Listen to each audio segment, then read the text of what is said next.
platonic. We never, he was such a gentleman. He doesn't flirt. He doesn't, because I was very attractive when I was 36. I know you don't believe it now, because look at me. But yeah, I used to be really attractive, okay? And he never hit on me. He never did any of those kinds of things. He was a good guy, man. He was a good guy. And so anyways, that's why I made him lasagna, because you a good guy. I only make lasagna for good guys.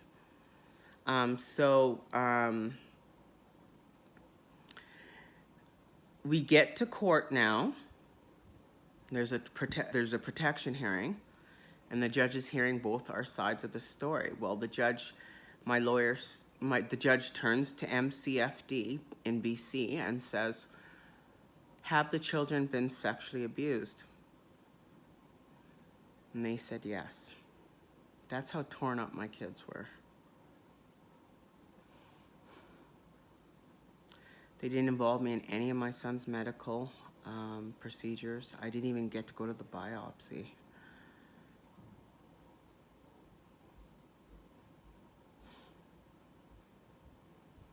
Wow. The plan of care that they did in the hospital with the social worker and the nurse and the doctor and the oncologist, I wasn't in the plan of care. They told me nothing.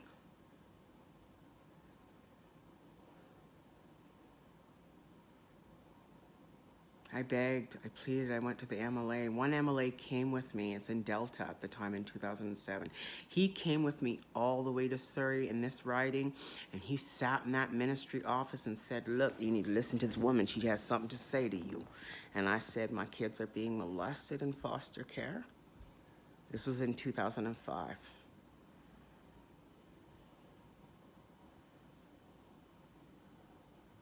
Anyways, the judge at the end of the hearing stood up and said, "This is inhumane. This is unethical. Get this family together today, because if the mother doesn't do something about it, I will." Oh boy. So this is how the story goes. Years later now, I have my newborn baby, and I'm like thanking God, like, yeah, I'm pregnant again. I'm 41 years old. God done gave me another son. I just feel so blessed, like I just feel so happy. I don't do drugs. I don't have relationships with people. My baby father lives in Barbados. I live in Canada. So I don't date. I don't have strange people in my house. I live under a sect family who had an arranged marriage.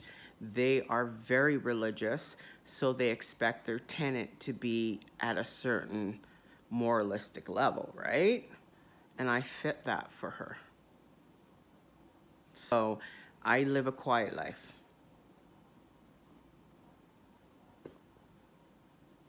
Sorry.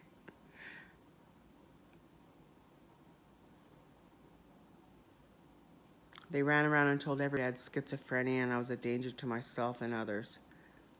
I don't know where they got that from. They just pulled it out of a hat and just said, "Fuck it. Let's make up a story." I'm going to tell you what really happened.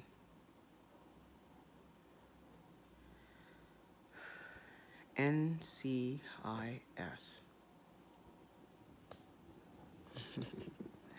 Let's do it up, man. They were the one who did the human experiments on my son when he was 11. They coerced him, blocked me off, blocked my family off, blocked my friends off, blocked everyone off of him, and coerced him into signing into scientific experimental research. I didn't say therapeutic research. Therapeutic research is different. It's trying to help you, right? It was an experiment. And they put my 11-year-old son in it. He had dropsy. He wasn't physically able to sign himself into that, but they did it anyways and blocked me the fuck right off, man. And I gotta tell you, I called every day. Every day. They said Heather calls every day. My name's Heather. Heather calls every day, and we're not gonna see that her mental health is any better if she doesn't stop calling. They did everything they could to make me sound like I was crazy.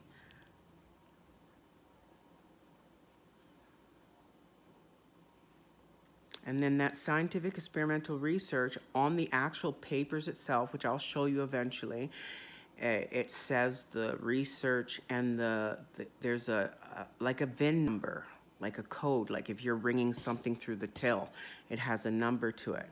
You look that up, it's fungal experiment, how much heat can be applied to fungus.